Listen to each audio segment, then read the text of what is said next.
individuals. I stand for property rights. I stand for the free exercise of religion. And I'm running for judge in Yuba County. I've left some flyers on the table in the front. You could please take one. You can go to our website, McAllisterforJudge.com, and you can see other ways to help our campaign. And I'm grateful that Rick Tubbs has run for Congress, and thank you so much.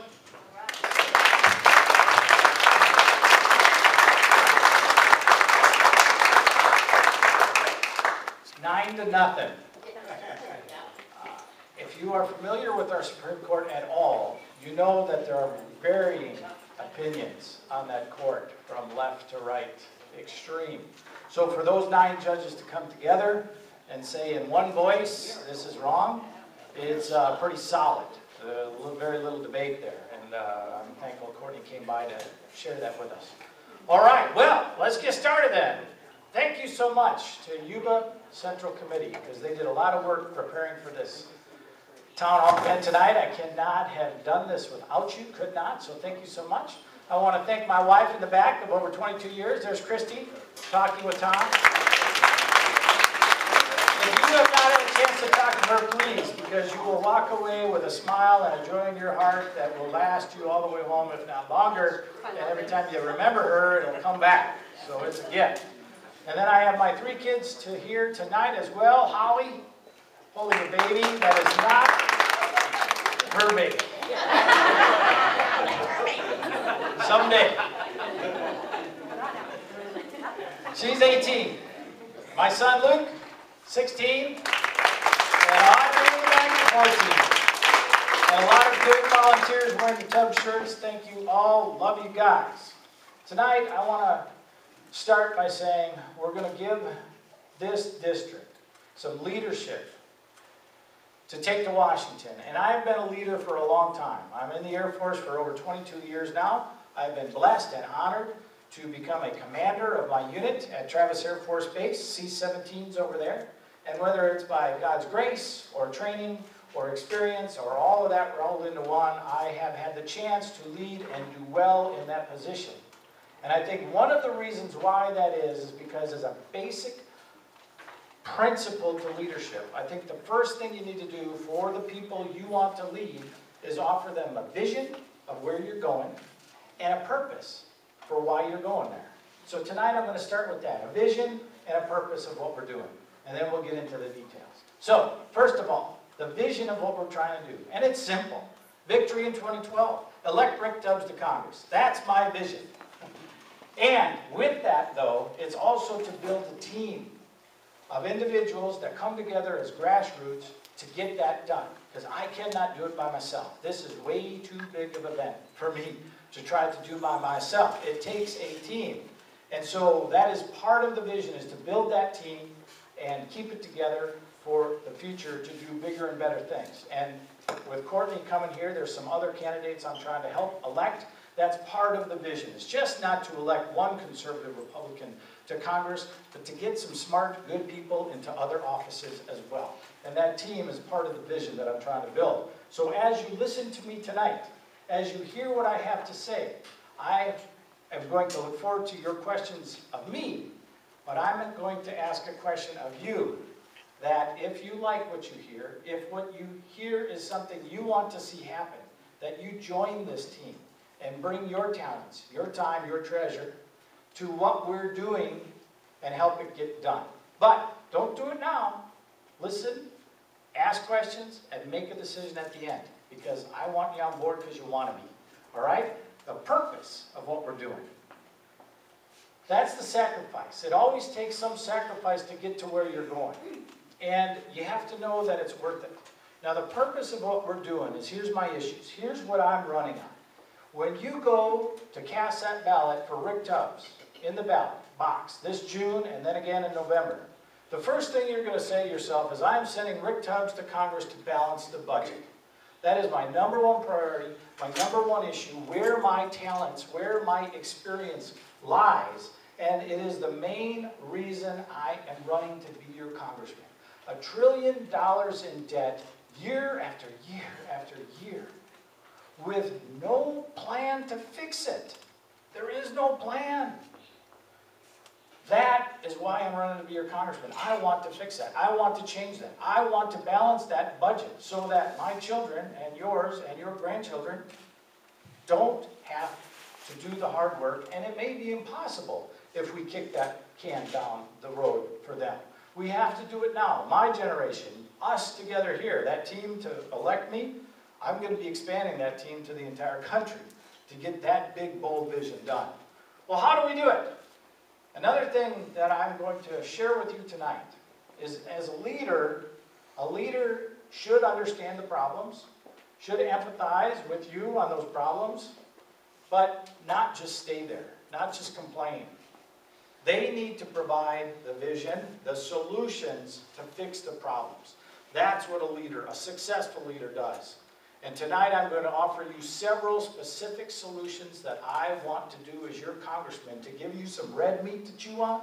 So you know when you pull that lever for Rick Tubbs that this is what I'm going to go do. I can't give them all to you tonight because it's, a lot of them. But I'm going to give you some very specific ones so you can go home knowing which direction I'm going and have a real good feel of what kind of problem solver I will be for you in Washington. So balancing the budget. The first thing we got to do is grow jobs, not taxes, not taxes. We'll get revenue. We need more revenue to help balance this budget. But to do that, we have to grow jobs. And the way we grow jobs is not by hiring more government workers, but by getting the government off the backs of the job creators.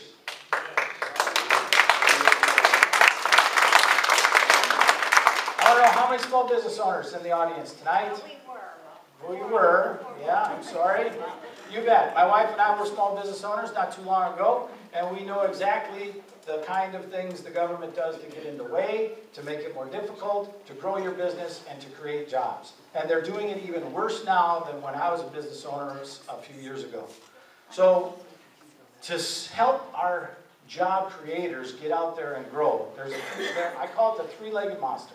There's a few things we need to do to help that. And top one, reduce job-killing regulation. That seems to be obvious. Okay, now this fella, John Garamendi, who will be your congressman if I do not win, we had a debate in Yuba City not too long ago where I said we need to cut regulations as part of balancing the budget, and he said regulations are a good thing. Government is a good thing. Now hang on. And we'll get to this curve a little bit. Some regulations I do agree with. Some things are good. We need certain limitations. We need government to step in and say, we need clean water, we need clean air. But the problem is we have regulations that are way too onerous, way too invasive, way too expensive, and ineffective. And we need to go in there with a fine-tooth comb and reform that regulation so that it is not killing jobs and it's still accomplishing its intentions. Okay? Oh, that sounds good. Rick, you're empathizing with me. You're making me feel good. You understand the problem. Not good enough. I've got to give you some solutions. What am I going to do about it? Let me tell you about two regulations. First, American Disabilities Act, ADA. I believe it is a great regulation. I am all for making society more accessible to our disabled Americans. I think it's a great idea. Yeah, see? We don't think regulations are bad, but what the problem is that regulation is being enforced through personal injury lawsuits. Right. And I just read another article on it. There has been several thousand of these personal injury lawsuits against businesses, which means if I'm a disabled American and I walk in and there's not a ramp, or I guess if I take my wheelchair in and there's not a ramp to get into the restaurant, I can go find a lawyer and sue that restaurant for personal injury. And unfortunately, some unscrupulous people are using this tactic over and over again to extort money from businesses to just settle because it's too expensive to fight it. You know, this is something that happens if the mirror is 2 inches too high. You know, the regulation is being enforced in a way that is killing jobs. And it's not making that restaurant any more accessible to that disabled American. It's just killing jobs. And so what I propose on the American Disabilities Act is you remove that personal injury lawsuit possibility there, and you make it between the government and the business. There's a fine, there's a penalty between the government and the business. And then you take that very onerous job-killing piece out of that regulation. You still get what you desire, what the government is trying to do. You get the accessibility, but you take the job-killing part of it out. That's a solution. Next solution, talking with an Exxon engineer. Great guy, smart guy. Doing this thing that I'm doing, running for Congress, I have the opportunity to talk to so many different people, some really good people, smart people. This is one of those really smart guys out there that you just scratch your head going, how is this guy so smart? Anyways, he's telling me, here's a problem. If you make it to Congress, I need you to work on this. Okay, what do you got? He says, the EPA comes down and says that you can only have so much heavy metals in your wastewater that goes to open sources. And in my head, I'm saying, that's a good thing. I agree with that regulation. So what's the problem? He says the problem is the EPA doesn't just give me a limit. They come in and tell me exactly how to remove those heavy metals out of my wastewater. And they tell me in a way that's very expensive and very inefficient. Just let me do it. I'll do it a lot cheaper and a lot better. I'll figure that out. But don't tell me how, just give me the limit. That's the role of our government. To put limits, to be the official, not to be the coach or the quarterback. So when I go in and I talk about reforming regulations, it's not about getting rid of all of them and just letting the Wild West occur again. It's about going in and making sure these regulations are done smartly in ways that don't kill jobs unnecessarily and still protect the American people. So those are a couple of red meat solutions that I'm giving you tonight to walk away from here that I'll go and try to make happen when I'm your congressman. Okay, next, cutting spending. The other side of the budget, we have to cut spending. The government is spending way too much money on a lot of things they shouldn't be spending money on. And that list of cuts is a mile long. And I'll be putting more and more on my website as the time goes on because I'm doing a lot of things, and part of it is updating the website, putting stuff on there so you can go in and check. So when you read all the stuff, Gina, where are you? Where'd Gina go? Oh, there you are. She told me she read my whole website. It's good. Well, come back later because I'll put more stuff on it. I promise. But some specifics. We have to cut spending. And if any of you are familiar with Newt Gingrich and what he's been doing out there, one of the things that he has been talking about and that I agree with completely is there is anywhere from $70 to $120 billion in Medicare fraud and waste. Just flat out waste. You want to cut Medicare like Obamacare proposes? Well, let's cut the fraud and waste. And then that's up to 25% of the budget. You don't have to cut one service to a senior, one payment to a doctor. You're cutting the fraud and waste to all the criminals out there that are bilking your tax dollars. And now you've made Medicare a whole lot more affordable as we go forward trying to balance this budget. Let's do that first. $100 billion? I mean, we're almost a tenth of the way there to cutting our deficit just on that one program alone. Your Discover card or your MasterCard that's sitting in your wallet right now, they got about 1%, maybe 1.5% of fraud, not 25%. And they have a whole lot more transactions than Medicare does. Why can they be so good and the government can't? I think I answered the question in the question. But it doesn't have to be that way. It doesn't have to be that way. We can elect some people that are smart and industrious and full of energy that are going to go after that stuff and make government a lot more accountable, a lot more efficient. And so we're not 25% waste. We're closer to that 1%. Okay, that's one program we're going to cut. All right, another program we're going to cut. Who knows the Spotted Owl? Remember the Spotted Owl program? I know. I'm not here to debate that. I'm really not. That's before my generation time frame. I was off learning how to fly airplanes when all that was happening. You know, starting my career in the Air Force, not my fight, not something I even want to talk about. However, the federal government put in a program back then to help the lumber industry that lost business because of the regulations that came in. And it was designed to go towards Northern California, Oregon, and Washington. Okay, I'm not here to debate that. Sounded maybe like a good transition program. If the government's going to cut off your ability to make a living, maybe they should help you find something else to do. Okay, like job training, something like that. The problem is that program didn't sunset after a few years and go to zero. The program grew year after year after year to tens of millions of dollars.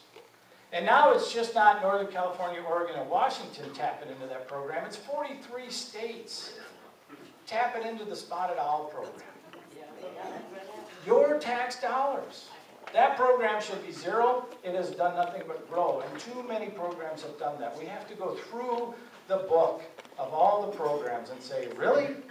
Is that still necessary? And we have to wean those that are relying on it off, and we have to stop spending that money. We can't afford it. We cannot. They cannot afford it. And that is the strength behind our argument and the ability to go and make that fight and win when we get into the budget and start making those cuts. All right, so let's go down a little bit more. I'm going to give you another clear choice tonight because the choice is clear. If you like Obamacare, don't vote for me. If you like the increase in your insurance premiums over the last 2 years in direct response to Obamacare, don't vote for me. I talked to a gal in Rio Vista 2 nights ago that said her insurance per quarter went from $4,100 2 years ago to $7,000 in the last 2 years. If that's what you like, don't vote for me. If you like the 159 new agencies that Obamacare is adding to your government, don't vote for me. If you like, one more, the 16,000 IRS workers that are going to be hired to implement a health care bill, don't vote for me. If those are things you don't like, I ask for your vote. Now with that though, you have to understand, this is one of those clear delineations, okay? Congressman Garamendi won his special election down by me and went to Congress, and I think if not the first thing he voted on, one of the very first things he voted on was for Obamacare. That's a clear distinction, and he still thinks it's a good idea today. I don't. So, pulling that lever for Rick Tubbs is pulling that lever to go repeal Obamacare and put some common sense, reasonable reforms into the healthcare system that will make the greatest healthcare system of the world even better, but not by a government takeover and all the onerous things that this 2,000-plus page bill did to our healthcare system. Okay, and then last, I'm just going to briefly touch on this, and you can ask me questions. But we have been sitting on our hands with a lack of leadership for over 30 years in terms of the California water supply crisis. And it has developed into a true crisis at this point, to where we cut off the water to the Central Valley and really hurt our agricultural industry. And it is simply because we failed, all of us, it's all our fault, we're Americans, this is our country, we have failed to do anything to fix it. I'm telling you that leadership I talked about, I am ready to lead, I am ready to propose solutions, I'm ready to go forward and say we need to increase our supply so we can have enough water for Californians to drink. We can have enough water to make sure our delta has that freshwater outflow to save it from becoming a saltwater marsh, absolutely. And we need enough water for our agricultural industry in California to thrive. And the way we do it, okay, that's the big picture. I'm a pilot, so I'm at 35,000 feet right now. Let's bring it down to 25,000 feet. The way we do that is through increased storage, recycling, and some desalinization for the large populations like San Diego, LA, San Francisco. Okay? Those are the ways forward to fix this problem and making sure we have enough water for everyone. Now, let's bring it down a little further. That's going to cost some money. You know, you heard me talk about balancing budgets, right? Absolutely. But some places are going to need a little bit more money, and California is one of them to fix this crisis. But if we spend it wisely, if we spend it smartly and save the money where we should be spending it, we can afford these important things for our citizens. Now, I'll offer you a very specific solution tonight that, again, you can go home and think that's what Rick Tubbs is going to work on. First thing, let's finish the Auburn Dam. Build that dam Get that extra storage there. Make it happen. Why we haven't, I don't know, but we've got to go out there. I've heard some other great ideas. Raising the dam at Shasta. I haven't had a chance to look at that one too closely yet, but boy, that makes sense too. Another dam up there at Sykes Dam. You know, there's plenty of places where we can go out and start increasing our water supply. Every winter, I mean, we just had a great rainstorm last week. Every winter, we watch all that extra water go out to the ocean when it could be filling up big reservoirs out there for us to use during the summer to make sure we can grow our crops. So let's do that. Real solutions, real issues, problem solved. That's what I'm talking about. All right, let's go to the next one, and that's the purpose, so we can get some of that stuff done. Here's your new district. Switching gears now, we're transitioning. Here's your new district. We're up here, right in the middle of all this red. The more red it is, the more Republican they vote. Just letting you know. So we're right here in the heart. You see, a lot of it is up north in agricultural areas, which is great. We come down here with Lake. I've got a lot of friends in Lake, Yolo County, Davis. I was just in Davis in a fundraiser. Winning Republican votes, the ones that are there. Winning Democrat votes. And I'm going to tell you how we do that. And then down here in Solano County, here's where I live in Vacaville. A lot of folks there that vote Democrat and Republican. What you need to know about this district is it's a toss-up. It is a literal toss-up. There is no guaranteed victor coming up in this November. It can go either way. And the reason is because voter registration does lean Democrat at 42% to 33%, 9 points. Just a little side note, the race I ran in 2010, it was 59% to 20. I'm feeling a whole lot better about those numbers already. However, this district votes very closely. When you take a look at the Senate race, Carla Fiorina beat Barbara Boxer by 1 point. Meg Whitman lost to Jerry Brown by 7 points. Went both ways. When you look at your California Assembly members, the Republicans beat their Democrats by 6 points. So we're 2-1 now. And then when you look at the congressional candidates, which I was one of last time, and I think Wally Herger was your representative last time, right? He was one of those candidates. Us Republicans lost by a mere 1.5 to the Democrat candidates in this district. If nothing would have changed from 2010 to 2012, if nothing changes, this race will be won by John Garamendi by about 3,000 votes. 3,000 votes. In a race that is probably going to be 200, maybe 220,000 voters. That's what I'm talking about when I'm saying this thing's a toss-up. Now, why am I so hopeful? Why do I think I can win? Why am I standing here going, woo, we're going to do it? Let me show you. In 2010, I started with what I call the 5 snowflakes of the big snowball or small snowball on top of the mountain. My wife, 3 kids, and me. And we started rolling downhill, and that ball kept rolling with a lot of work and a lot of effort. Ended up with almost or over 800 people raising their hands saying, I want to help you, Rick, get elected. 1,000 donors to our campaign.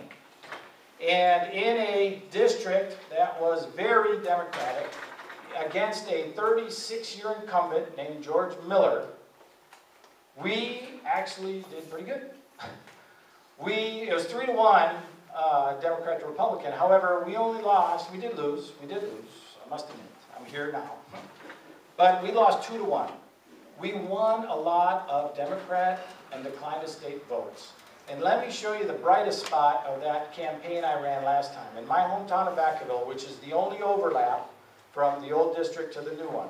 In my hometown of Solano County, or home county of Solano County, there where we have all those voters in Fairfield and Dixon, the ones we need to win. George Miller in 2008, before I ran, won 54 to 40% by 5,000 votes. In 2010, when I took my common sense, conservative, constitutional message to the people, we swapped that and we beat George Miller 57 to 43% or by 4,000 votes. Now I'm a math guy, I got my degree in math, And you add that together, in a town of 95,000 people, we swapped 9,000 votes in just the town of Vacaville. 9,000, how many do we need to swap? 3,000. This is why I'm excited. This is why I think we can win. We have a history of success. We have a history of doing this once, and that's why you are here with me tonight. This is how we won all those votes last time. We came directly to the people, and we said, here's my ideas, here's my solutions, what do you think? You want to vote for me? Back to that Obamacare thing. And they said, yes, we want to vote for you. So now going into this one, we are so far, much farther down that hill than we were last time. We didn't start with 5 snowflakes, we started with a whole lot more, and they're building. And they're building more. And like Buck said, we added Yuba to that column of snowflakes in that ball rolling downhill. So we're way ahead of where we were last time when we made that big swap. So this is what's exciting. This is really what's exciting. Now, next one. How did we win those votes? And my story is a little bit of why we can win those votes. I already introduced my family to you. And the most wonderful family in the world. Come on, argue with me. Go ahead.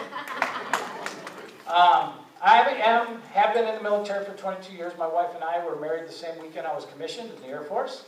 And I have served my country, active duty for 9 years, and then in the reserves down at Travis Air Force Base for the next 16 or 15, 14 years, whatever it's been.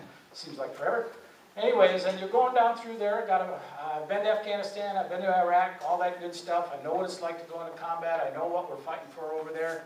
And it's something that I don't talk much about, but it's something you need to know about me for what I'm going to say in just a second. I fly for United Airlines out of San Francisco. That's my civilian job. And then got the math degree, been to a lot of Air Force education, learned a lot of strategic thinking, which has helped me in not only campaigning, but trying to solve problems. The Air Force has taught me to be a problem solver. The Air Force has taught me to get results. That's what's important about that. And then my wife and I have run a property management development business for a while that we ended up having to sell after the war started and I was gone so much.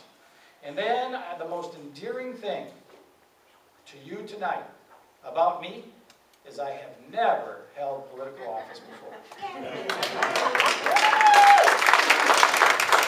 Now in this story of who I am, my experiences, I am a normal guy. I am just like you. This morning I woke up in my pajamas, didn't brush my teeth, didn't want to get out of bed as early as I did. I am just like you. But I have had some extraordinary experiences that have uniquely qualified me to do this job. When we talk about how do we win Democrat votes and decline to state votes, and Republican votes for that matter, there is this kind of stereotype or barrier between a Republican and a Democrat in this state of California. And so often I knock on a door and I say, hey, my name's Rick Tubbs, I'm running to be your congressman. What party? Republican? And the door starts to slam. So wait, why are you doing that? You're American like me, right? I go through my story. I grew up on welfare. I'm not proud of it. I'm not ashamed of it. That's my story. I grew up on welfare. And I don't mind letting people know that so they know I know what it's like. Next, as an airline pilot, I'm a union member. I'm not anti-union. I hope I don't lose any of you yet. I'm not anti-union. And now, all of a sudden, that Democrat declined to state scratches her head and they go, are you sure you're Republican? Yeah, I'm Republican. And then one more thing, that military background. I tell you what, Vietnam vets, raise your hands, please. Vietnam vets. God bless you. God bless you. You guys went through a lot of hell during the war, and unfortunately, you went through a lot of hell when you came home. Because of the hell you went through back home, I have gone through heaven as a military member. I have been treated the best by the American people because they learned their mistake that they made with you. And having that military background, I get the respect of all Americans. And something that is in my heart, something that is who I am. When I went to combat, when I went to Iraq and Afghanistan, I put my life on the line for all Americans. I didn't care what party you were in, Democrat, Republican, I didn't care. Who I am, what I really did was I put my life on the line for every American. That's in me. And when I talk to those on the other side of the aisle, if you will, I really feel in my heart I'm talking to a fellow American, and I don't have any of that animosity going back and forth. That kind of stuff now breaks down the wall. And now when I start talking about conservative, common sense, constitutional solutions, they start listening. And it starts to make sense to them. I find a shared goal that we're trying to get to. Oh, eventually we might disagree on a few things on how to get there. But hardly anybody disagrees with balancing our budget. Hardly anybody disagrees with spending your money responsibly up in government. So when I get through that barrier and we start talking about solutions, we start winning votes by the thousands.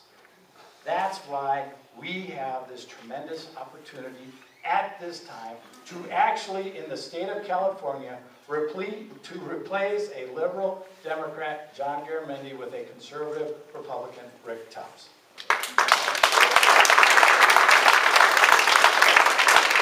All right, I have spoken about myself enough. And now I'm going to turn this over to you all, because I tell you what, as I'm trying to be your representative, as I'm trying to go to Washington and be your voice there, I learn more about what I should be doing in my job from your questions than I ever do anything else. So please, tonight, ask your questions. I'm ready to answer, ask about anything. And if we disagree, I'll tell you. If I don't know, I'll tell you. But if I got an answer, I'll give it to you. So I will start over here. Sir. Okay. How are we going to get out of control of China? They're almost completely have our economic system controlled. 45%. Do you have any specific examples you're talking about? Yes. Because I have a couple ideas I'll address, but what are you talking to specifically? Obama has made a deal with China for a stimulus from China. In the process, they've actually collateraled all our BLM lands throughout the United States. Now, that's not good. And that means if they ever get control, they're going to come and use that. Plus, all the loans we're using, and China is saving the world. All right, now, what are we going to do to get away from that? Because unless we do, we're going to go to the end before too long. Yeah, and the question, if you didn't hear it back here, is, you know, how are we going to deal with this China influence? I mean, control is the word he used. And really, whenever you are the person borrowing, loaning to you is the master, right? I think that's in the Bible. So, and it's the truth. And if you remember back in the 50s, when England was trying to have their way over the Suez Canal, and America said, wait, we want it our way. And England said, no way, we're doing it our way. Well, we have a lot of English debt, so you're going to do it our way. And sure enough, England followed our lead because of the debt. And this gentleman's concern is China getting into that position with us? And yes, I am very concerned about that as well. And the way we solve it is by, first, balancing the budget. Let me back up a second. You know that almost, if not, and I haven't seen the latest statistic, but the last time I looked at it, not too long ago, almost half of our debt was foreign owned. And China was the major owner of that foreign debt. Which means that when you go to work and you pay your taxes, you know, you go to work and work hard. If you're a manual laborer, I've done a lot of that in my life, that's hard work. If you go in, whatever you're doing, and you see that tax money coming out of your paycheck going to the government, some of that money is going to other countries to pay for their schools, their roads, their military, their health care. Your work is going over there. And I say all that to let you know that I think that is a terrible, terrible place that we're in. One of the reasons why I am so passionate, so motivated to balance that budget. That's the first step. We've got to balance the budget. Once we balance the budget, now we get our house in order and we're not as vulnerable. But there's still, by the time we balance this budget, there's going to be $20 trillion in debt. Astronomical. I mean, you don't turn this ship on a dime. It's going to take a little while. We're going to have to borrow some money as we're balancing the budget. And it's going to get, under my plan, which is a pretty aggressive, pretty good plan, $20 trillion. So now we start paying that off. And the more we pay off, the less control our people that loan us money have over us. That's the first way to get there. So we get balanced, hold the spending in line so we have a surplus, start paying down that debt under the Rick Tubbs budget, which I can't wait to talk to Paul Ryan and start working on this together, hopefully. Yeah. Under the Rick Tubbs plan, which you will hear about, it's balanced in 5 years. We get a surplus and we pay down that $20 trillion over 30 years. It will be like a house mortgage. And so our children, when they're grandparents, won't be passing on all that debt to their children and grandchildren. Now, a second piece of what you're asking about is we're losing jobs to China, right? Big time. Manufacturing jobs, producing stuff. They don't have unions either. Well, and yes, don't let me lose your vote because I'm a union member. I know. Bear with me. And unions aren't the problem in this area. The problem is that three-legged monster. I am absolutely a free trader. Absolutely. Because I will put American workers, American ingenuity and productivity against anybody in this world, and I know we'll beat them hands down. The problem is we handicap ourselves. We put a self-imposed tariff on our goods back to that three-legged monster through excessive regulation, taxation, and litigation. We've got to work that down and make America competitive and the place to make things. Get the government off the back of the job creators. Make America where we want to grow manufacturing jobs, grow factories, do things here. Because unions and all that stuff that make our wages higher than the Chinese, labor is not the major cost of business. It's all that other stuff. Americans are worth the money they make. They're worth it. What's not worth it is the cost of government on those products. So 2 ways of getting to your issue there, sir, is one, we got to balance that budget, stop borrowing the money and start paying it off, and do it now, because we are getting close to where it's becoming a crisis. And we make America competitive to where the jobs are coming home, and really do it. Not just talk about it, not just say, yeah, that's a good idea. Go in there and fight for it and make it happen. And I'm going to be one of many, and there's a lot of voices there now, not enough of them. John Garamendi is not going to be on that side that I'm talking about right now. I will be. I will add my voice to that. I will be one of 435, but that's better than one of 300 million right now. So please, please get me there. And does that answer your question? Well, there's in Bay Area, there's a Chinese company building a bridge, or improving a bridge. They're using their own company, their own people, because they can do it cheaper than we can, and that's scary. Yeah, and that's an issue. You know, as somebody, well, now let me put myself in the position of the elected official making that decision.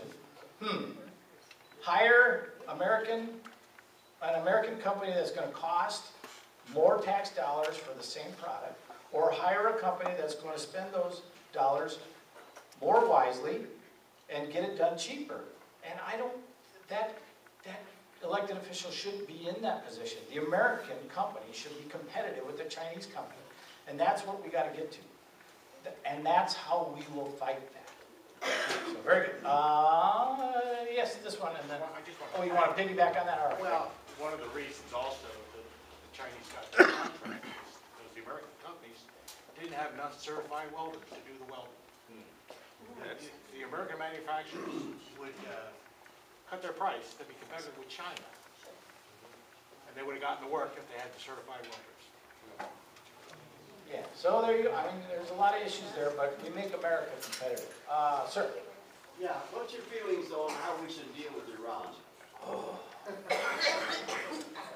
You're asking a guy who's been in war for 10 years.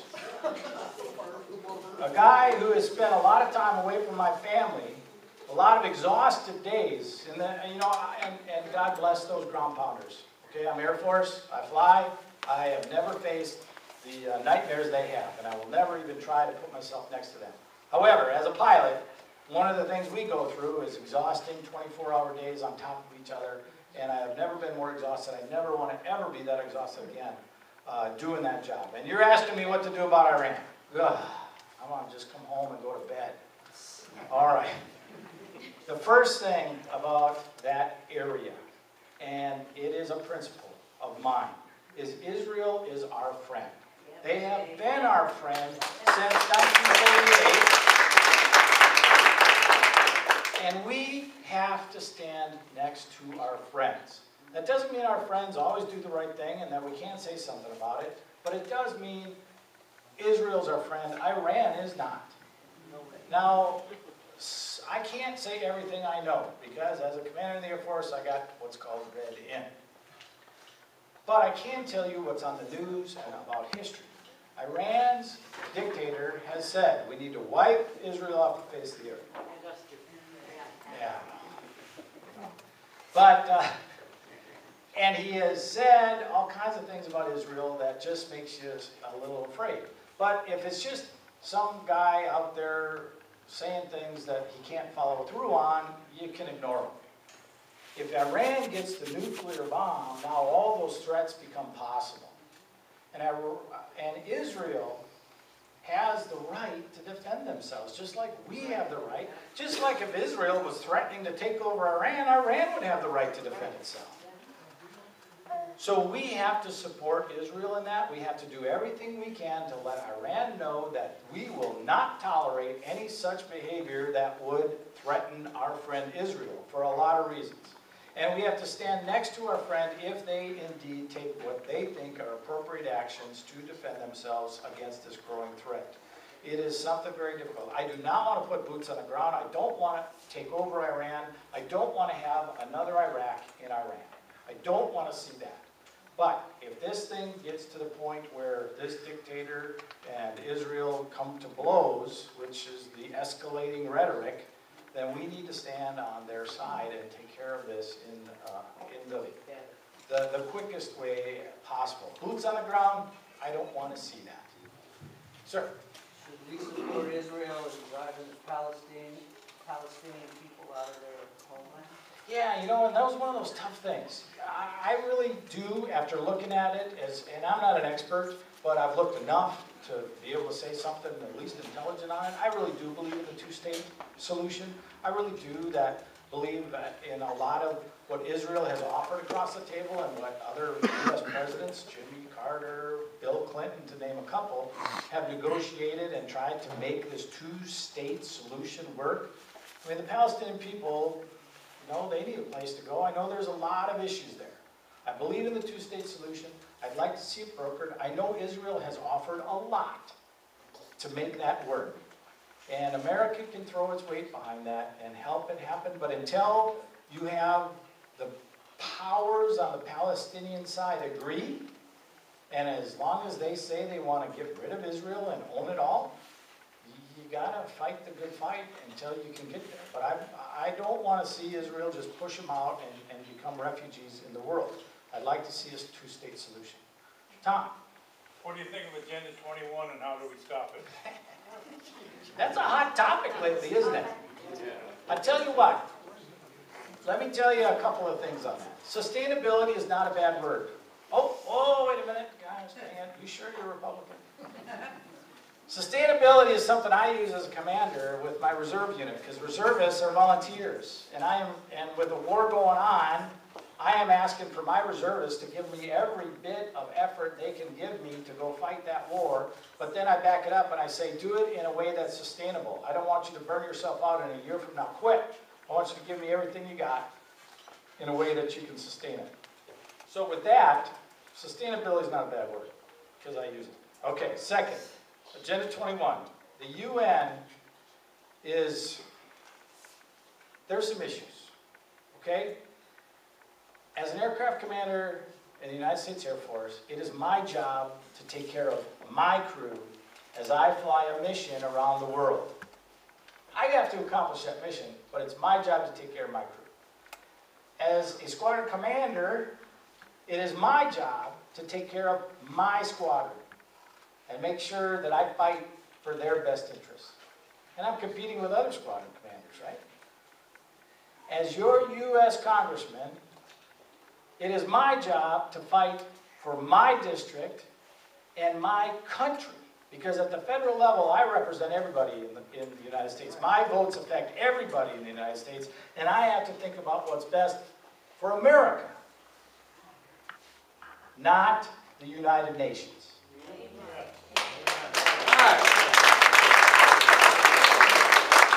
Now, let me tell you something about the United Nations, though. I mean, a lot of people are very upset and want to abolish it, and not, you know, do all that stuff. And I understand your frustration. I understand that. But let me tell you something. As a Lieutenant Colonel, the United States Air Forces, who has been had to study this, the UN, its intention is for countries to come together and discuss things so they don't go to war. I support that. Absolutely support that idea.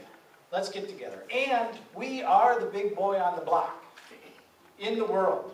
And we get a lot of what we want done through the UN, but it doesn't make the news like the times when we don't get what we want. So I do not see the UN as useless or something we should get rid of, but I do say that when something comes out of the UN that is opposed to U.S. interests, like our Constitution and property rights, like Agenda 21, then no, absolutely not. I'm not going along with that. It's going to be my job to look after my district and my country. And Agenda 21 is simply the fight against it. The way we stop its progress in the wrong direction is by defending property rights as a constitutional right for American citizens. And as you face these sustainability plans that are thank you very much. I didn't mean to cut you off. But as you face them, you stand on property rights and the Constitution to say, no, that's not the right way we do it in America. The way we do it, according to the Constitution, is much better, and we're going to stick with that. You had your hand up very long. What do you think of government taxation on internet transactions? Yeah, you know, that's coming up lately. The internet's free right now from taxation. And I am going to tell you, this is one of those I don't knows that I have for you. I do know that as I go and I start to put together the Rick Tubbs plan, there is going to be sacrifice on all of our parts. All of us rely on the federal government too much. And all of us are going to have to give up something as we go forward. But the idea is, as we go forward as a nation, we do it together. It becomes a national movement. It's a thing of pride. What did you give up to make sure the American dream's safe for our kids and grandkids? Well, here's what I gave up, and you wear it as a badge of honor.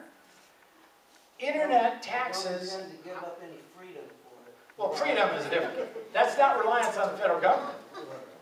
I'm asking you to give up reliance on the federal government, which gives you more freedom.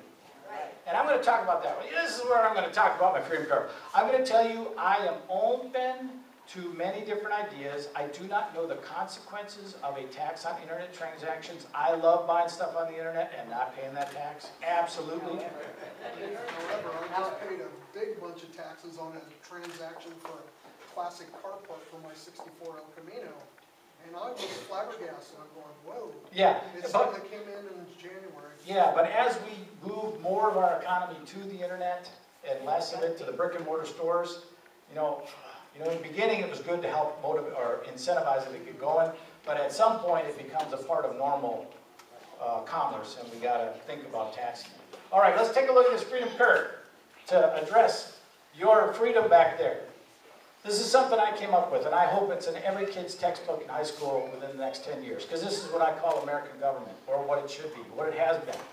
Down here, you have size of government. Over here is no government at all. Up here is your freedom, how much freedom you have. If you have no government, you have no freedom.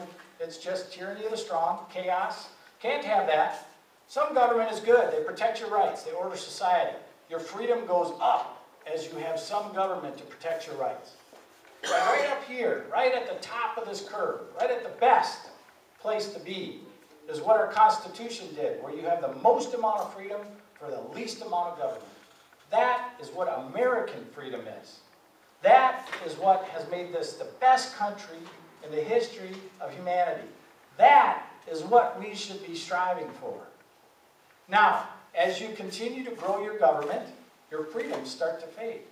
And you have governments over here like China, Venezuela, that are really close to the bottom of the curve. You move up a little bit, you're getting a little freedom back, but still a lot of control. You have places like Europe over here. Now, right now, unfortunately, I believe my country is over here on the curve someplace, going in the wrong direction. We have fallen from where we belong. And there are very few promises I'll give you, because when I give you a promise, it's something I'll stick to. And if I ever break one of my promises, you vote for the other guy next time. And don't vote for me again. This is one promise I'm going to give you.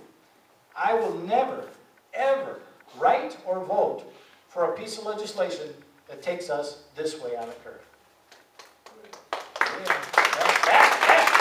That's a good one.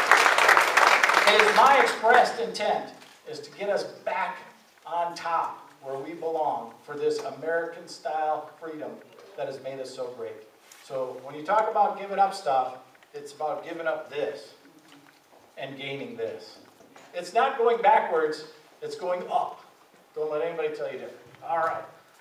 Herb, what do you got? And then we'll get to Marcia. On that note, what would you do about the NDAA? And what would you do about the recent bill that was passed, or executive order about no more public protests within so many feet of the Secret Service? They just shut down a Tea Party thing in Texas, and the Tea Party said, no, you're not gonna get rid of our First Amendment right to peaceably assemble. So the Secret Service shut down the entire road from the airport to the hotel. Yeah, it's interesting, and I actually have. Let me separate those two issues.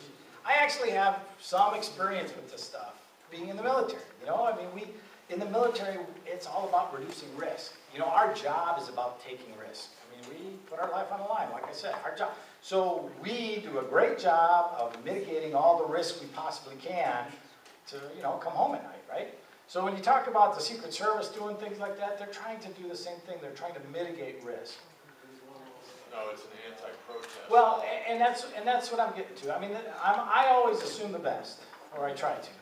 Sometimes I know, but so if that is what they're trying to do, is mitigate risk. We live in a country where freedom is our desire, where it is what we want to be, and with that freedom, there is some extra risk. You can live down here and have not much risk in your life. If everybody's locked in their homes when they're not working and we have martial law, there's a lot less risk of terrorism. But we don't want to live that way. And we do have to take some risks, do have to put extra energy and extra effort into things to make sure that our freedoms are protected.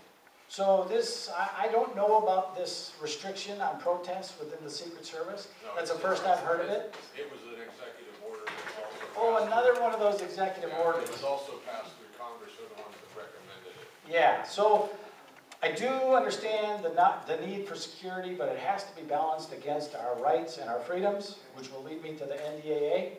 And you have to balance it, and you have to take some risks so we can live as free people. And that is just part of being American.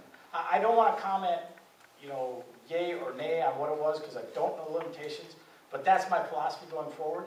When you talk about the NDAA, I mean, some good people voted for that. I mean, anybody knows Alan West? Heard of him? Yeah, that guy in Florida, he voted for it. So it makes me think, what's in there that made him vote for it? But here's what I know. If you are an American citizen, you have rights by the Constitution. And in that NDAA, as an American citizen being held indefinitely without being charged or having your chance to defend yourself, no, that is not America. That is not the right way to go. We are in a different war now against terrorists. They don't wear uniforms. They aren't part of a country. There will be no formal peace treaty when this is over. The best we can do is grind them into the dust and make them unknown. That is the best we can do with them. And we have to change our tactics, and we have to fight this war at a different level. I understand that. But when it starts to broach the fundamental rights of American citizens, then we have lost the philosophical war that once again has made this country great. We must stand on our rights. We must protect our rights, and we must do the things around them to make sure that this country remains great. So NDAA, with the idea of holding Americans indefinitely, no, not for it. Sir? Back to the budget for a minute. Yeah, my favorite. You said you were looking forward to getting together with Ryan on the budget. Does that mean you'd vote for the Republican budget at this point? And I was asked that earlier, and I'm campaigning, and this just came out. Right. I will not be the kind of congressman that says I'll vote for something or not vote for it unless I have a chance to read it. You know, when I started reading the you talk about the healthcare bill, you know, I didn't have to read all 2,000 pages to get to know, so maybe I won't read the whole bill until I answer no. But before I say yes or no, if I would vote for it, I want to know more details. But what I do understand of it from the little bit of time I've had to look at it, simplifying the tax code is a philosophy that I am absolutely for. When we have 20,000 plus pages of tax code telling you how we're going to pay taxes, that is not conservative. That's very difficult. It's not efficient. It's the wrong way to do things. And what I understand is Paul Ryan is trying to simplify that tax code very much. I'm for simplifying the tax code. When it's talking about cutting spending and balancing budgets, absolutely that's what I'm trying to do. I want to read the details about it because I know I'm going to put a lot of effort into trying to make this happen. I know a lot of people have done a lot of effort, Paul Ryan being one of them, trying to do similar things.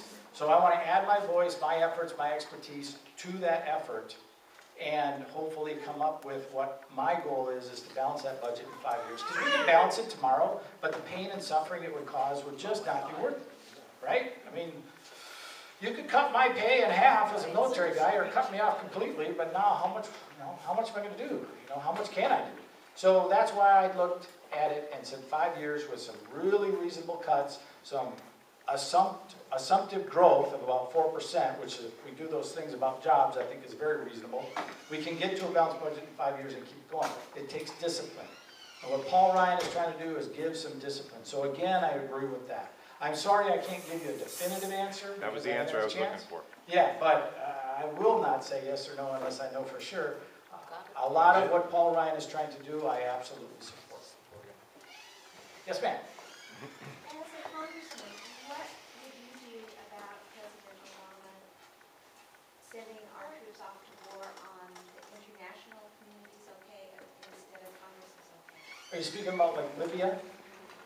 You know, Libya was one where we went. That was one, and then there was something else I read on. Yeah, and her question is what about a president, in this case Obama, but a president in general, sending our troops into harm's way without congressional approval?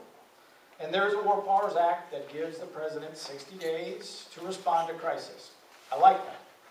What I don't like is that we have gone to war, whether it's Iraq, Afghanistan, Persian Gulf, Vietnam, Korea, Grenada. Well, Grenada was short. I'll stop there. We have gone to war with a quote-unquote congressional approval, but not a declaration. We are so afraid to declare war because, well, the last time we did it, it was World War II, all or nothing, unconditional surrender. That's what war became. No. These things that we're doing, people are dying. Bullets are flying. These are wars. And to declare war, and this is what I would like to see in response to your question. If the president says we need to go into harm's way with our military, and the Constitution gives a declaration of war to Congress, right? We got to do that because we're the representative of the people. The only successful wars we have are the ones that the American people are behind. There was no question about World War II. And when we started some of these other wars, good, patriotic Americans all behind it. But then it started to wane, and we had some difficulties. Put a declaration of war on the table with a specific goal, authorize it with overwhelming force, define your exit strategy. Give the president and the generals the ability to amend that as necessary because war, things change. Trust me, I know.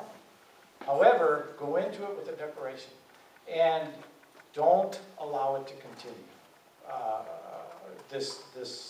When presidents decide to send troops in harm's way past the 60 days of the War Powers Act. And we have to be representatives of people. We have to be able to stand up and say, Mr. President, you're doing this wrong. And then get that changed. And do you cut off the funds to the troops? Gosh, I was one of them. I held George Miller to task when he voted to cut off the funds to the troops. And I said, I'm one of them. But you gotta pass things that, you know, I don't know if you call it censuring the president, but you have to say, you have to follow the law. Here's what we're doing. Follow it and be a leader and stand out and say it. And if you can't do it with some sort of parliamentary decision, you do it with the will of the people. The president still responds to you, and so we do it that way. And that's kind of a squishy answer, I'll admit, but you know, those are difficult things, and like I said, I've been in harm's way, and I don't want to see funds cut off and stranded. You know, what I said to George Miller is, it brings to mind the Patriots at Valley Forge with their bloody feet and bandages and no shoes. I don't want to see that happen to my troops today.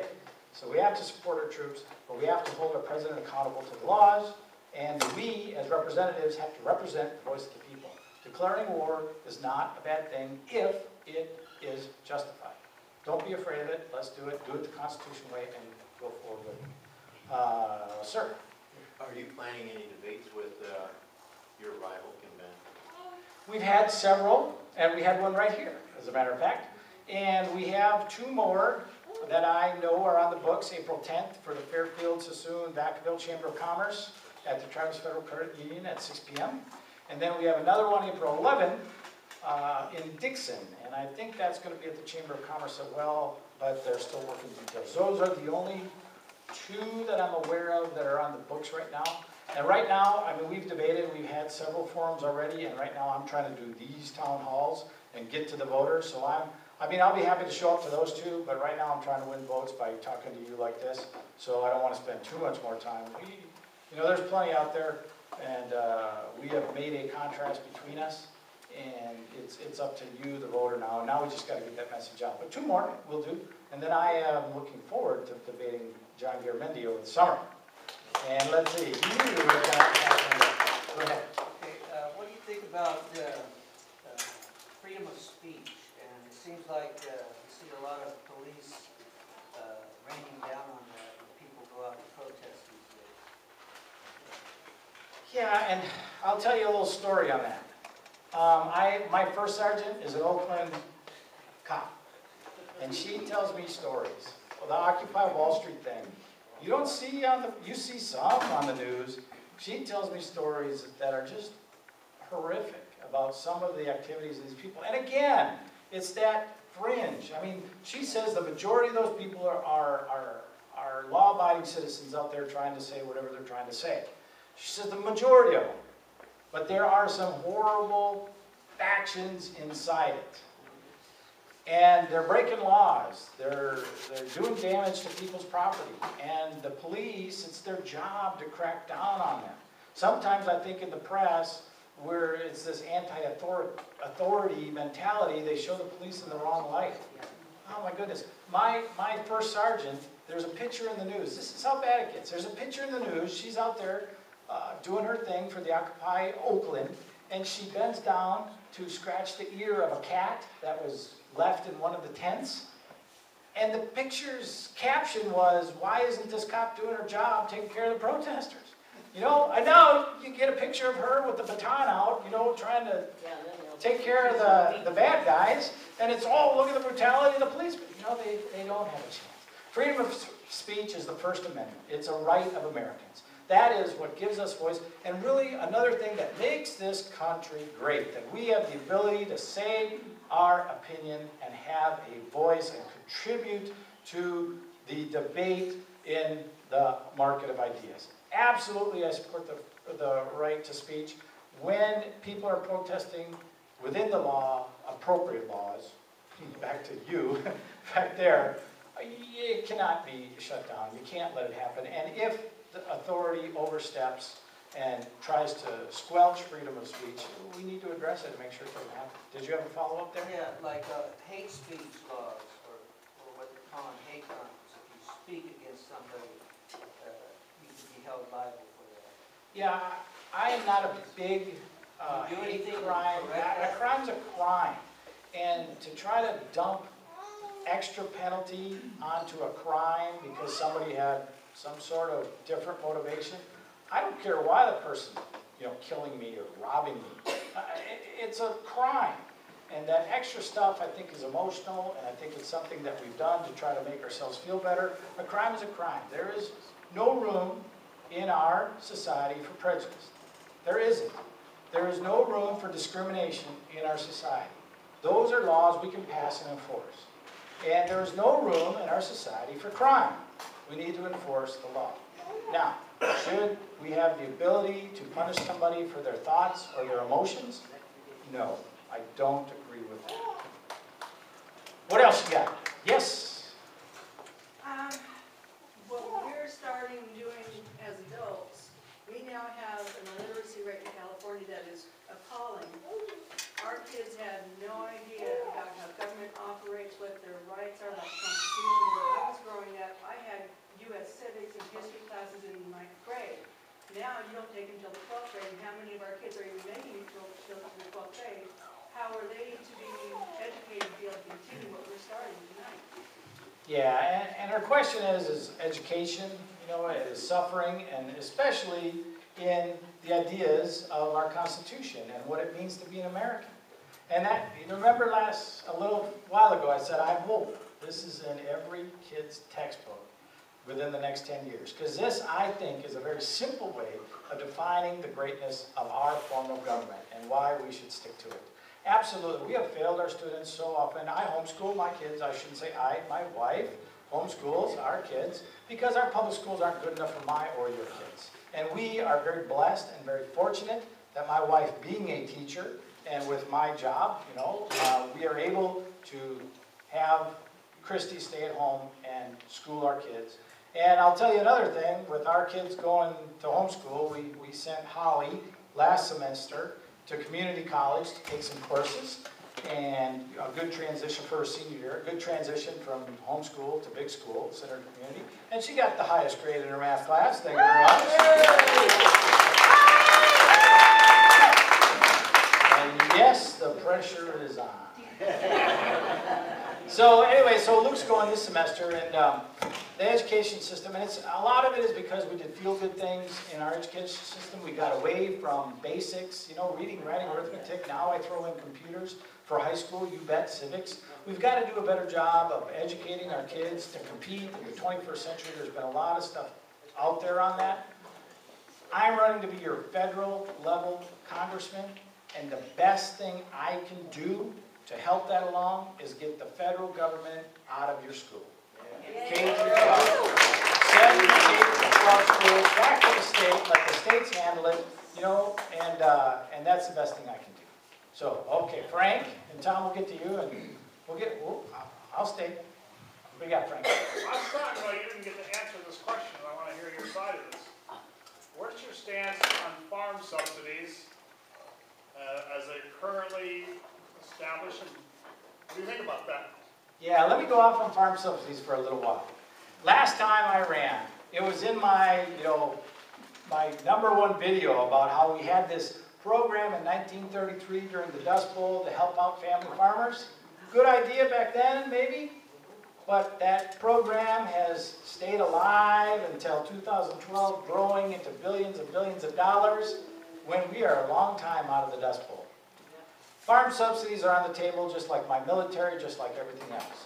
And when you have the top farm subsidy receiving individuals in this country being one of the Rockefellers, Ted Turner, and Scottie Pippen of the Chicago Bulls, there is a problem with farm subsidies. And it has to be means tested, it has to be targeted. I'll tell you one farm subsidy I like. There's this program, and I'll remember the initials in a second. But anyways, if, say almond farmers, which my family, Christy's family, are almond farmers down in the Central Valley. If they all, and almonds are always harvested in the fall. And so every almond farmer out there is filling their trucks and taking their almonds to market. And every supply and demand, price is based on supply and demand. So they put all the money into raising these almonds. They grow a crop, and they all take it to market at the same time, and that supply outstrips demand, and the price goes through the floor, and now they can't make money farming. And so all these almond farmers go out of business, and we don't have almonds. So the program is a program that loans money to a farmer for what their crop would normally sell for on the market. And there's details to this that I won't go into, but the idea. So they loan the money so that the farmer can hold on to the crop until the supply kind of meters itself out over the year, and they sell their crop for a fair market value. They're able to make a living, they're able to stay farming, and the American people continue to have that food source. I'm all for that idea. I think that's a good use of a farm subsidy, taking care of the family farmer to ensure that the American citizen has a stable, low-cost food supply. Good idea. The problem with this program is that it's designed for the poor farmer that can't afford to wait to sell their crop. But the program doesn't differentiate between the poor and the rich farmer. So the rich farmer takes the loan, and if you sell your crop back for less than the loan, all you have to do is pay that lower price. So now the rich farmer or the corporation actually gets that loan, goes out and sells their crop whenever they want, or not. They just pay the loan back whenever they want for the lower price, pocket the difference, and if they sell their crop for a profit over what the loan value was, they keep that money too. It's your tax dollars. This is what I'm talking about. This is what those in Congress don't get right now. This is your money. You're a normal guy working your tail off to provide for your family, maybe go on a vacation this year and put away some money for retirement, and they're taking your money, they being the government, and giving it to these rich farmers, corporations. Ted Turner, does Ted Turner need one dime out of your pocket? No. Then why is there a program that puts your money in his pocket? That stuff has got to be gotten rid of. That has got to be gutted and taken to zero. That's what I think about those. Marcia, you're first. Okay, twofold. What do you think about what's happening with the Second Amendment and then the UN Small Arms Treaty that our Secretary of State is in favor of? Yeah, remember what I said about Agenda 21? Same thing applies to our Second Amendment. The UN has zero, bunkus, if you will, to say about our Second Amendment. That is an American right. It's there for a very good reason. And it goes back to this curve. Okay, the government takes away everybody's gun, every law-abiding citizen's gun. Where are you on this curve? Do you have more freedom or less? Do you have more control of your life or less? You don't have a gun, somebody breaks into your house, what are you going to do? You're going to call the government, the police, and ask them to take care of you. You've got your gun, somebody breaks into your house, you're in control of your security. UN has nothing to say about my Second Amendment rights here in America, and that's how I stand on that. Okay, I just want to follow up on the question about the high schools and stuff, or how they're not getting any teaching. Helena, myself, and Bill Beeler were invited to Lyndhurst High School as a tea party because the kids were asking about the tea party. We went out there, spent all day on February 27th, went through 6 classes of seniors, got an excellent reception, explained the Gadsden flag to them and all, asked them if any of them would like to show up to one of the meetings to see what's going on. Since then, the 2 meetings we've had, there's an average of about 9 kids are showing up, and they liked it so much they came to the second one. So they're interested. All they got to do is get the education system to give them the information. Yeah, absolutely. And Tom, what you said, that's a local deal, right? Yep. I got nothing to say about that at your federal level. That's a great idea. Keep it going. Yes, sir. I have to give you a little information on this one before I ask the question. The Appeal Democrat, an Associated Press article about a month ago, with Obama's announcement that they wanted to reduce the DoD budget, the Associated Press released a little byline on the second page of the paper saying that 20,000 Air National Guard were going to probably be losing their jobs. Now, do you think the defense cutbacks are going to lead to another round of branch closures? I went through 2. Yeah, there's 2 more coming. 2013 and 2015, our Secretary Panetta has announced it. Now, okay, right? National defense is the #1 priority of the United States federal government. National defense. We have to spend that money to keep our country safe. There is money to be saved in the military. We have still a Cold War strategy infrastructure, and we can evolve it into a 21st century mean, lean fight machine. And part of it, now let me tell you this is kind of interesting. This will be a benefit of Rick Tubbs as your congressman. And I will be happy to give this to the winner of this election if it's not me, because it's that important. There is a new tanker coming to the United States Air Force, KC-46. It's a 767 out of Boeing. It's a great airplane. I'm going to be your congressman, so I won't have the chance to refuel behind it. But pilots will love it on both sides. It's a great program, and it's going to replace those 50-year-old KC-135s. Now, the Cold War strategy had those 135s in the center of the country to follow the B-52s going over the poles to drop the nuclear bombs on the Soviet Union. Excellent strategy. But the problem is, 21st century, we don't have that threat. We don't have that war. We have other wars. That means all our logistical support. Wars are fought with logistics. I think it was Eisenhower said, you know, the rookies focus on tactics, the professionals focus on logistics of fighting a war. We have all these receivers, I being one of them, and a C-17, that are on the coasts, ready to go wherever they need to go in the world.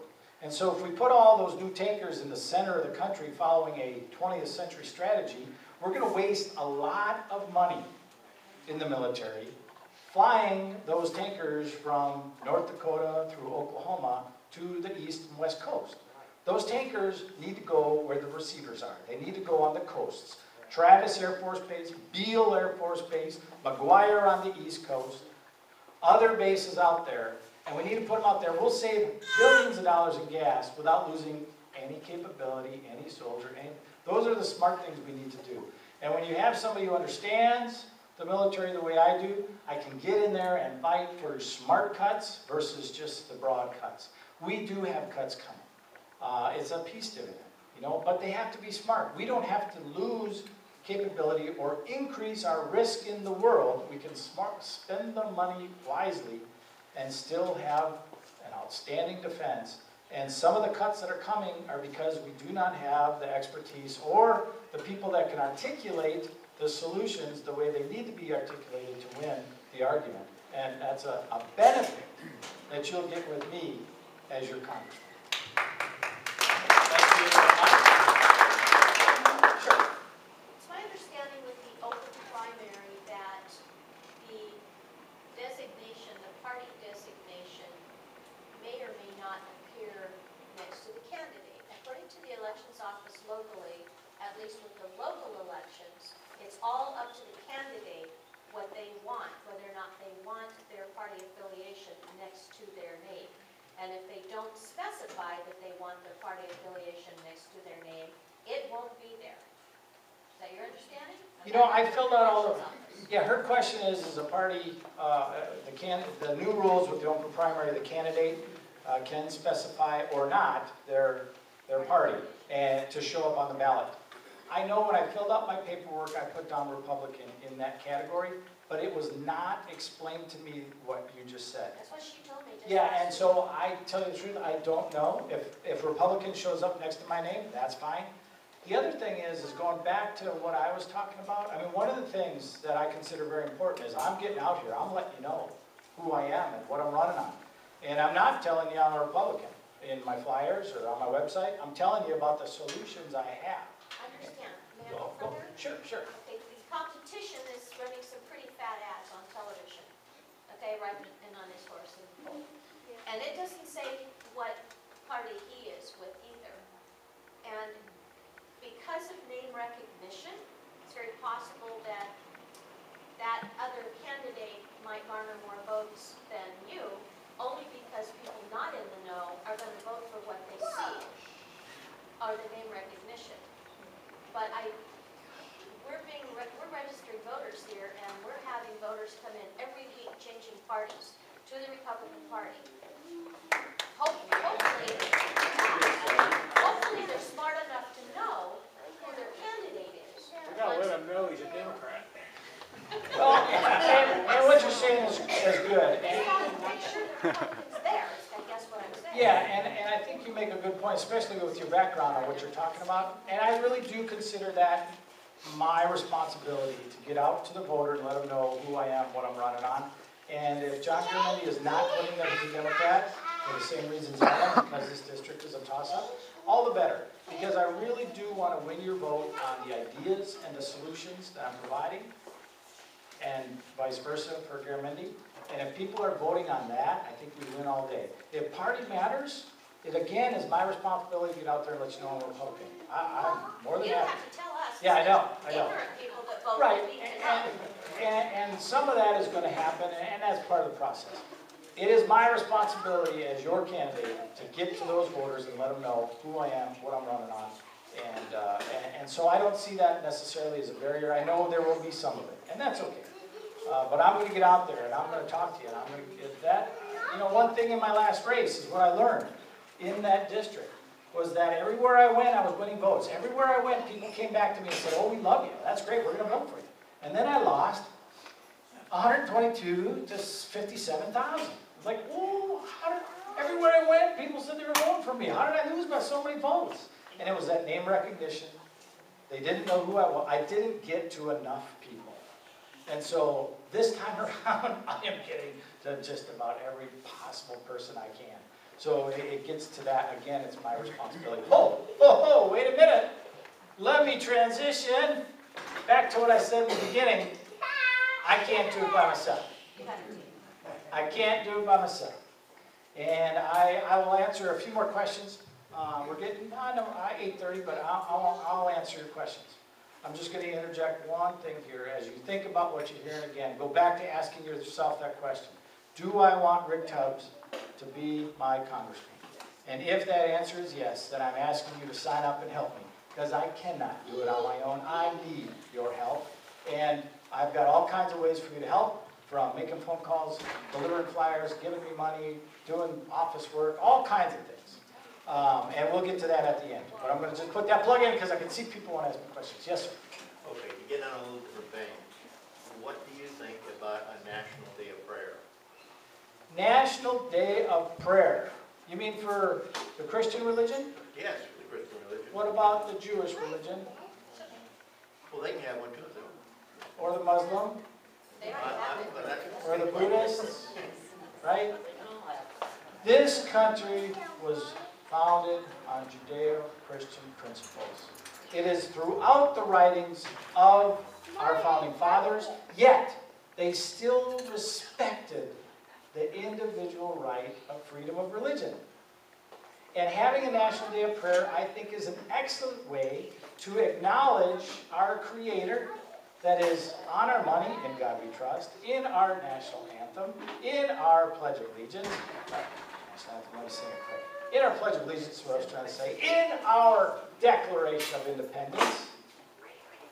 I think it's an excellent way, because our rights are not man-made. We don't believe that in this country. We weren't founded on that. This country is based on those inalienable rights endowed to us by our Creator, which means we aren't the final authority. It goes above us. And a National Day of Prayer that is open to all religions. And if you're an atheist, that's fine too. Your prayers are silent. You know, I think it's a great way for this country to acknowledge where we believe our rights come from, and it's who we are as Americans, and I think it's a great thing. Yeah, well, just a little follow-on. Of course, last year, the National Day of Prayer was omitted, yet there was one for the Muslims. And this is something that should definitely be addressed. And I'm aware, and that's why I say I'm for a National Day of Prayer that is open to all religions, including the non. I mean, a National Day of Prayer is an excellent idea, but not any particular faith-based. It's just an American culture, an American tradition, an American acknowledgement that our rights are not man-made. They're made by our Creator, and recognizing that. I mean, I'm a Christian. I am. I'm a Bible-believing Christian.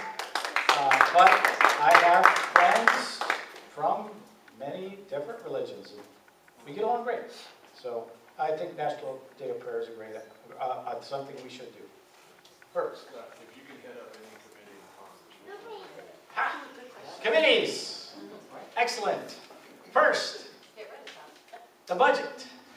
We got the budget committee. Number one, I'll tell you what, I'll stand on Boehner's desk or whoever the speaker is all day long until he puts me on that budget committee. Another one, armed services. Because of my background, John Garamendi is on the armed services committee. We have 2 bases in this district. I think I fit on that committee very well. And I think I would be able to contribute to the needs of our country in that, and I think I fit well. Same thing for the budget. Another committee that I have added to that list with this new district is the agricultural committee. Now, I grew up in the rural farmland, and I have baled hay and shoveled stalls, and I've worked on farms. I've never owned a farm. My family owns a farm. I am very familiar with the farming community because of that, but I'm not a farmer. So there is some things I will need to reach out to my constituents and certainly ask their opinions on and be educated on. But I think because my district is so farming based in so much of the area, I think I owe it to my constituents to represent them on that committee and be looking out for their interests. And so agriculture would be third. What will you do to stand on the issue of marriage in our country? Yeah, and this is one that comes up a lot in different segments. Marriage is something that in California we voted on twice and made it part of our Constitution. And I believe in the traditional sense of one man, one wife. From a federal perspective, though, when I was married to my wife, my pastor said, by the power of the state of California, I pronounce you man and wife. So at this state and time, I put that decision at the state level. Is it a federal issue? It has not been at that federal issue. It is a difficult thing. I support civil unions. When you talk about the actual holy matrimony, marriage, well, first of all, I don't think the government has anything to say to a church on what they bless as a marriage or not, one way or the other. I think that's an issue right there. But when it comes to actual recognition of a marriage and the basic unit of society being a family being basically a husband, wife, and children, that's something that we invest in and try to support and try to make sure we produce tax-paying citizens on the outside of that. That is what I'm for. At this stage of the game, I'm willing to put it in the hands of the states and for judges, what was it, one judge and a 3-panel judge to knock down a state constitution that all of us voters voted on. I think that was not the proper role of judges there. So it's an issue. And let me address that. Here's another reason why I went Democrat and declined state votes. Because I look at human beings as human beings. I do not look at your race, your religion, your orientation. It is not a factor in how I think of you or respect you. And so when you talk about something like that, I understand the gay and lesbian community wants to have some sort of recognition of their special relationships, and they want to be a part of that. And I'm okay. I understand it. But when it comes down to that basic unit of society, I believe it is a husband, a wife, and children. And I know that there's variations. I grew up in one. My parents divorced when I was very young, single mom. I told you that story, right? And those are good families too. But the basic unit, man, wife, kids, that's traditional marriage, and that's what I support. Cully? Yeah, again, with regards to that, in reference to our education, and now it's becoming, it seems like, it's kind of like the spotted owl. It just grows and grows and goes and goes. And now they've come down and said that it will be taught in the schools, in the curriculum, through kindergarten, through the 12th grade. So to me, it's an invasive demand like the EPA. Started out good, going to clean up the smog down, and here we are. With the EPA taking over in our wetlands, calling our homes as village wetlands. Yeah, and it gets back to that. I mean, our school systems are failing because they're trying to teach all these other things instead of the basics.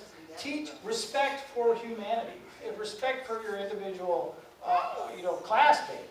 That is a basic principle I can support. But all this extra stuff, trying to define it all the way down to whatever they're doing. But again, get me, as your federal congressman, out of your K-12 and you solve it. Yeah, I really think that our schools are off trying to social engineer in some places like that instead of focusing on their job, which is educating our children. Respect, you solve all those problems by just simply teaching respect for other people. You know, they talk about bullying in school. Terrible, right? Respect solves that, you know? So, yeah, I hear what you're saying. Hey, we're getting close to the end. I'm going to start to wrap up. Are there any other burning questions before I wrap it up? Yes, you have not asked. Absolutely.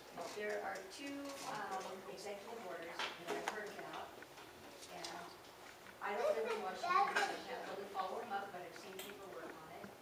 And I understand that the follow-up to the NDAA is that we can be deported to another country and expatriated. And the other thing is one that was signed on March the 16th that says that we can have martial law even at peacetime. Yeah, and her question was executive orders, and I'll talk about executive orders in general, but the two that she talked about is one stating that we could be exported or expatriated, and another was martial law in peacetime. The president could do that. And this is another one of those things, I have not read these, I'm not familiar with the details. I have seen, you know, I get a ton of emails, and a lot of times all I have the time to do is read the title. And that's some of the titles I've seen. And it goes back to the basic principles of constitutional American rights. And the president or anybody else does not have the authority to go against that Constitution unless we pass an amendment. So if these executive orders are in contrary to our Constitution, then they are unconstitutional and we can't follow them. And it'll be Congress's responsibility to make sure it doesn't happen. Now, let me talk about that executive order a little bit more. And this is where our presidents, well, President Obama is in this category, but others have done the same. We have to be very careful, and that's why elections matter. We have to elect somebody we can trust with this stuff. When the health care issue was going through, you remember this, and I'm going to beat up one of my favorite issues again. And the House passed a very extreme version. The Senate was trying to negotiate and try to do, a lot of the things were supposed to be solved in conference before the final bill went through, which is the way a lot of health bills go through. You know, Congress passes one, Senate passes another, they get together in conference and figure out what to do, and the final bill goes to both houses and it's passed. And the health care bill was going through the same process. Well, then we had this amazing election in Massachusetts that gave us the 41st Republican Senator Scott Brown, and gave us the ability to filibuster that Obamacare going through. So what they did was just pushed the passed version of the Senate through the House, so they didn't have to go through conference with all its warts that should have been worked out in conference. And the way that our president got Congressman Stark, the pro-life Democrat, to get on board with his votes was, I'll write an executive order to make sure tax dollars aren't spent on abortion. Now you remember the fellow from South Carolina that yelled, "You lie," right? Let's put that aside for a second. I'm not even going to go to that part of the situation. What I'm going to go to is how wrong it is for a president to take a legislation that was passed by your representatives, your voice, remember? And then he wrote and signed it into law. And then the president said, I'm going to carve out this piece of it, and by executive order say that one doesn't apply. That is not the way bills are supposed to be followed or laws are supposed to be implemented. That, even though it was maybe something that I would want to have happen, no tax dollars to abortions, it was done the very wrong way. And then we find out, oh, by the way, it's not the way it's working. The executive orders are very, we have to watch them. And again, Congress, your voice, has to hold the president accountable with our bully pulpit to help not let that happen. Paul, yes?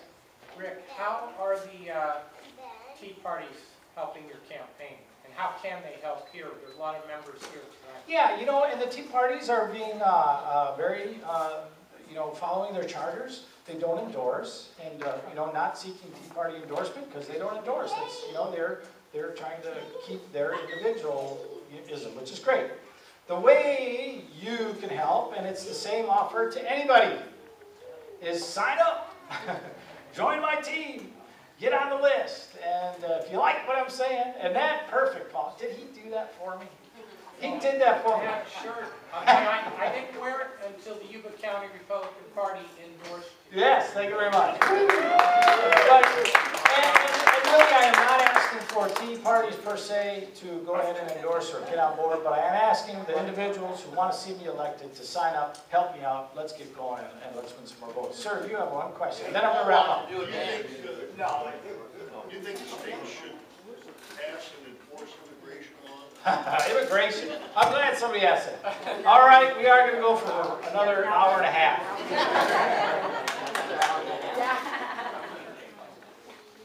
In this country, when you have an estimated, and it depends upon which estimation you look at, 12 million illegal immigrants living here. Illegal. Thank you for that call, undocumented. Well, illegal. I mean, and first you got to back up a second, right? I am not red-faced. My ancestors came from Europe. All of us in here, I'm looking close.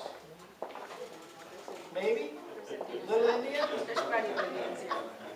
Some of us, if we have Indian ancestors, aren't necessarily immigrants. But all of us, I would say, have ancestry that immigrated to this country because of the great promise America gives.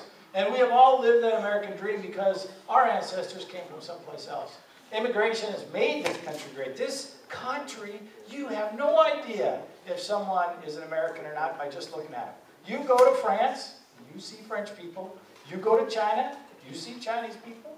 You go to the Congo, you see the Congolese. I think that's what they say.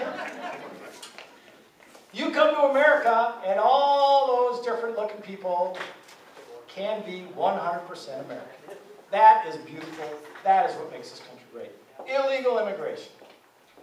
When you have 12 million illegal immigrants, when you have cities thumbing their nose at the federal government as a sanctuary city, when you have states saying the federal government's not doing their job, so we're going to do the job to protect our state people, your immigration system is broken. There's something terribly wrong with it. It needs to be fixed. And I have come up with a solution that I am offering. And I would love to see this Rick Tubbs plan go forward. And there are some on one side that say amnesty, let them all in, just open up the borders, no restrictions, nothing. Let them be citizens. Then there's others that say, send them all across the border at the end of the bayonet. They're illegals, they broke the law. Okay, neither one is going to work in my humble opinion. So I'm trying to find a win-win solution for the situation, a practical solution that will work. And that solution started in a hotel room in Kuwait with me. When I'm reading in Kuwait, there's 800,000 Kuwaiti nationals and 2 million guest workers. I said, geez, if that country can make this work, why can't we? And then I did a little research on the Bracero program. And I found out here's my solution. Three aspects to it. One, a guest worker program that allows foreign nationals into our country with an ID card that makes them a guest worker. They come across the border. They live in the sunshine. They are legal. They come, they get a job, they take care of themselves, they take care of their families. Great. You're here. We love you. It's win-win. I have worked next to them. I know there is a place in our economy for the foreign national, whether it's agriculture, services, or, you know, we're short doctors. We're short engineers. What did we say? We were short welders. They do help our economy, and they fill in. Now, the caveat to that is, if you cannot take care of yourself by having a job, then as a guest worker, you are not entitled to the taxpayer-funded safety net that you and I can tap into in times of need. There is no welfare, there is no disability, no social security, no unemployment. If you cannot take care of yourself, then go home and let your country take care of you. And now the economy will gauge how many are here, and they are an additive to America and not a detriment. And they come and experience the American dream, they contribute, and they get to live in this wonderful country, and it's a win for them. Now with that, there's a couple things you got to do. Now, with that policy, you have to really secure the border, because the only people jumping the fence are the bad guys, the terrorists, the drug runners, the criminals, the ones that we kicked out because they couldn't behave, and now they're trying to come back in. So you really have to secure the border, because if it's an immigrant like our ancestors that came and played by the rules and contributed, they can go through the guest worker program.